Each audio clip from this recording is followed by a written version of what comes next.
Bueno, hola a todos, ¿cómo les va?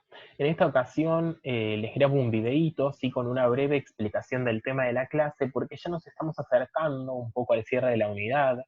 Estamos empezando a hacer trabajos que tienen que ver con reflexiones personales en torno a todo lo que ya venimos viendo en general. Entonces está bueno que empecemos a poder ampliar nuestras reflexiones, ¿sí? Ser un poco más abarcativos, perdón, pero prestar un poco más de atención a la hora de redactar, ¿sí?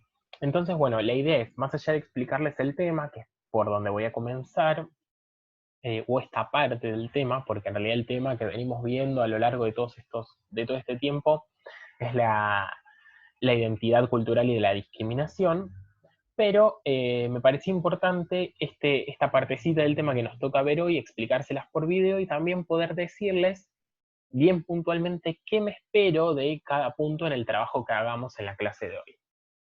Entonces, les voy a compartir pantalla para que vayan siguiendo la explicación.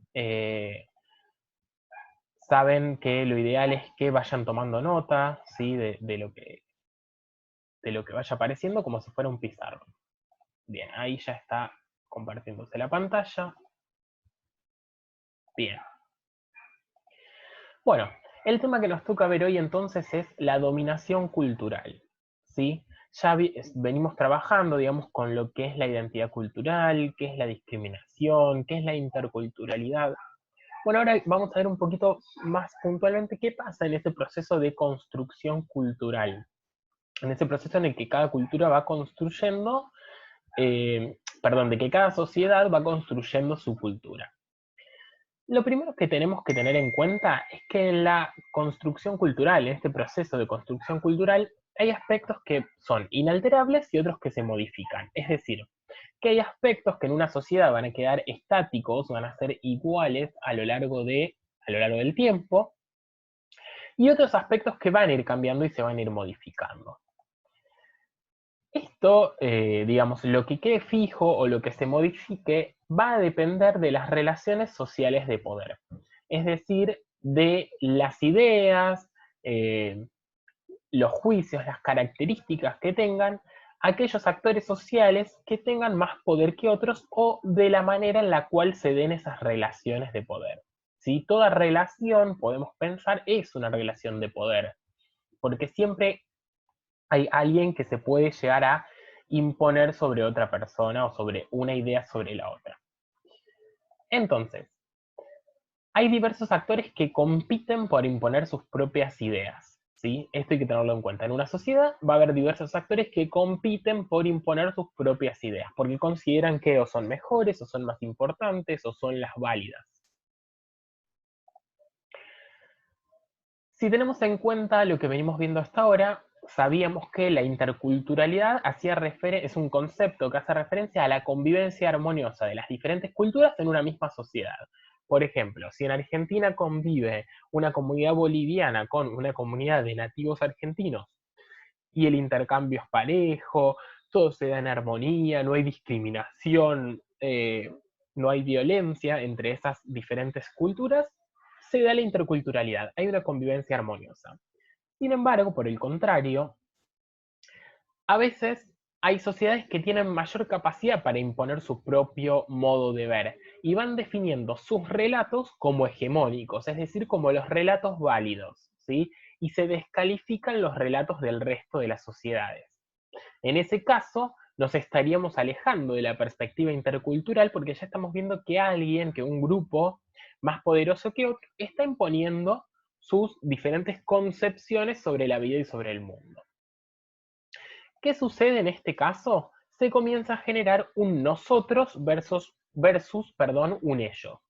Las sociedades, como les decía, o los individuos más poderosos logran imponer su modo de ver sobre los otros y generan un nosotros, digamos, nosotros somos los que tenemos este pensamiento que es válido, nosotros somos los que tenemos esta cultura que es la válida, la correcta, nosotros somos los que tenemos este modo de ver que es el correcto, versus ellos, los otros que tienen el modo de ver incorrecto, la cultura inválida, las concepciones que no tienen importancia, ¿sí? ¿qué ejemplos puede haber de este nosotros versus un ellos? Como para darnos mejor una idea de cómo se va formando esto. Por ejemplo, los nativos versus los inmigrantes, ¿sí? Los argentinos que piensan quizás que son mejores que los bolivianos, que dicen nosotros somos... esto es un ejemplo que obviamente no es algo que yo piense, pero sí es algo que se escucha muchas veces en la sociedad y por eso lo menciono. Nosotros somos limpios, los argentinos, versus ellos, los inmigrantes bolivianos que son sucios. O nosotros los argentinos somos, no sé, ingenieros, estudiantes, etcétera, versus ellos los bolivianos que son verduleros. Eh, por ejemplo, ¿no? Repito, esto es algo que se escucha normalmente en la sociedad, no es algo que yo piense, solamente lo traigo a modo de ejemplo. Y en nosotros versus ellos también se puede generar en situaciones más cotidianas, como por ejemplo dos equipos de fútbol. Nosotros River somos mejores que ellos Boca. Nosotros River tenemos mejores jugadores que ellos Boca, etcétera, ¿sí? Esto obviamente quizás en un equipo de fútbol es algo más leve, aunque muchas veces esto desata situaciones violentas. Pero ya cuando discriminamos a las personas, como en el caso que les decía de los bolivianos, por su lugar de nacimiento, ya ahí estamos como siendo un poco, se nos está yendo de las manos la cuestión. Bien, entonces la generación de este nosotros versus son ellos, esta imposición de poder por parte de ciertos sectores sociales y de ciertos actores, genera diferentes cuestiones que son muy negativas en una sociedad.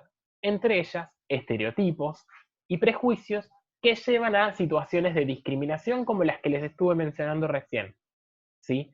Entonces, por eso es importante tener en cuenta todas estas cuestiones para empezar a detectar situaciones discriminatorias, ser más críticos ante estas situaciones y poder comenzar a trabajar para su eliminación, ¿sí?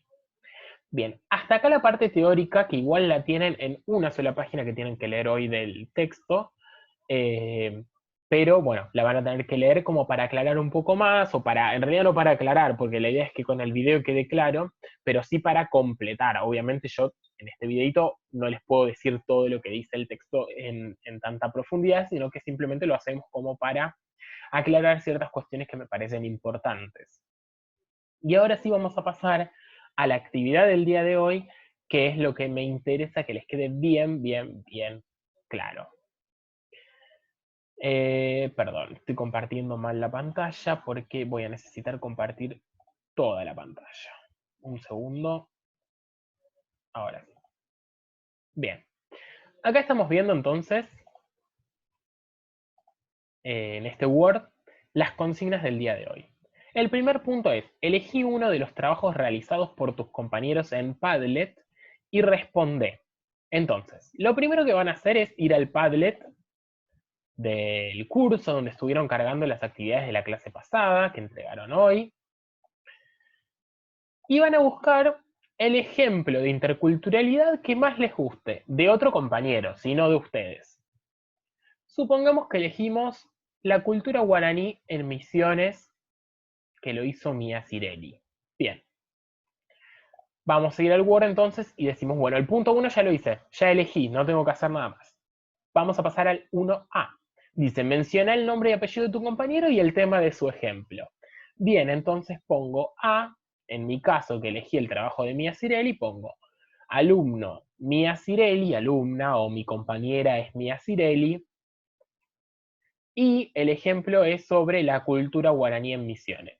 Listo. El punto A, solo con eso ya está completo. Paso al punto B. Dice, ¿coincidís con la reflexión que realizó? ¿Por qué? Mia Cirelli lo que nos dice en su reflexión es que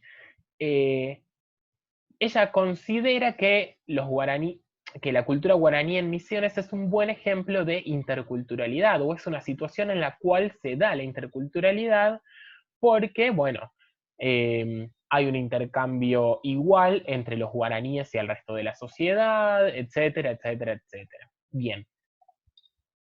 Lo que van a tener que pensar ustedes en el punto B, entonces, es si coinciden con eso que escribió su compañero o no. Tanto si coinciden como si no coinciden, van a tener que redactar la justificación, van a tener que escribir el porqué, bien desarrollado, bien claro, y teniendo en cuenta los conceptos vistos la clase anterior, ¿sí? Para poder justificar bien. No es solamente, sí, porque me parece muy bien lo que escribió. Hay que tratar de tomar cuestiones teóricas, volver a leer las páginas de la clase pasada para poder explicar si yo considero que sea la interculturalidad, por qué, justificando qué es la interculturalidad, lo mismo si considero que no se produce y explico el por qué, no solo teniendo en cuenta mi pensamiento, sino también teniendo en cuenta lo que dice el texto y lo que dice mi compañero, obvio. Bien, una vez que redacté ese pequeño párrafo con la justificación, paso al punto C, que dice: ¿qué estereotipos o prejuicios consideras que existen o que podrían existir sobre esa cultura? Entonces vamos a pensar, perdón, abrí cualquier cosa, ahora sí, vamos a pensar sobre los guaraníes en Misiones, podemos investigar también en internet, y vamos a pensar 2 o 3 prejuicios o estereotipos que podría tener la gente de otra cultura sobre esta cultura que son los guaraníes. Y los escribimos. Acá sí van a ser oraciones cortitas. Eh, Puede ser, es horrible esto que voy a decir, ojalá que nadie tenga este prejuicio, pero no sé, que los guaraníes por ser pueblos originarios son ignorantes. ¿Sí? Ese sería un prejuicio. Y con decirlo de esa manera, redactarlo de esa manera, ya alcanza para completar este punto. Vamos a pensar en 2 o 3, ¿sí? No en uno solo. Por último, dice, punto D, investiga un caso de discriminación que haya sucedido sobre esa cultura y redacta una reflexión personal. Entonces, vamos a ir a Google y vamos a poner, si elegimos este punto que son los guaraníes, ¿sí? Perdón, este ejemplo de la compañera que son los guaraníes, vamos a poner discriminación a los guaraníes. Van a ver que les van a saltar un montón de noticias porque realmente hay discriminación lamentablemente en todas partes y a todos los grupos culturales y sociales. Entonces, eligen una de esas noticias y la leen. Leen el caso. ¿Y qué van a poner en este punto? Primero me van a copiar el link de la noticia, ¿sí? Para que yo pueda entrar y chequearla. O sea, el link es lo que aparece acá arriba. Lo copian desde la noticia y me lo pegan en el punto D. Y luego redactan una reflexión personal. ¿Qué piensan de esa situación puntual? ¿Cómo se podría revertir? ¿Cómo la pueden relacionar con el tema que trabajamos en la clase de hoy? ¿Sí? Tiene que ser un párrafo, no puede ser una oración. ¿Sí? Cuando yo les pido redacción, realmente me importa que redacten. Por eso me tomo el trabajo de explicárselos, ¿sí? Porque veo que por ahí, y es entendible, digamos, si no tenemos el contacto en el que yo les puedo explicar todo el tiempo cómo ir haciendo las cosas, por ahí se malinterpreta y dice redactar y ustedes me ponen una oración. Yo lo que les quiero transmitir es que necesito leer sus ideas bien desarrolladas para poder entender si comprendieron el tema o no. A través de una oración, si es muy corta, muy escueta o está incompleta, yo no sé. Si está incompleta porque les dio fiaca escribir y entonces saben, pero no lo llegaron a escribir porque simplemente les dio fiaca, o si está incompleta porque realmente no comprendieron el tema. Entonces, necesito que redacten todo lo que puedan, tampoco es necesario una hoja entera, con un párrafo bien escrito y desarrollado me alcanza, ¿sí? Pero que lo redacten, que lo expliquen, que lo lean y que digan, bueno, se entiende, logra expresar mi punto de vista, logra expresar lo que quiero decir este párrafo. Si la respuesta es sí, listo, lo entrego así. Si la respuesta es no, bueno, tendré que pensar y seguir escribiendo o redactando o revisando lo que escribí hasta que llegue a sentir que se entiende perfectamente. Hagan de cuenta que lo escriben para alguien que no tiene idea de lo que estamos trabajando en la clase y que ustedes le tienen que enseñar. ¿Sí? Bien, con eso ya estaríamos, no es tan largo, ¿sí? Parece mucho porque me tomé el trabajo de explicarlo muy puntualmente, pero van a ver que va a salir fácil. Cualquier duda ya saben que me pueden consultar y estamos hablando entonces la próxima clase.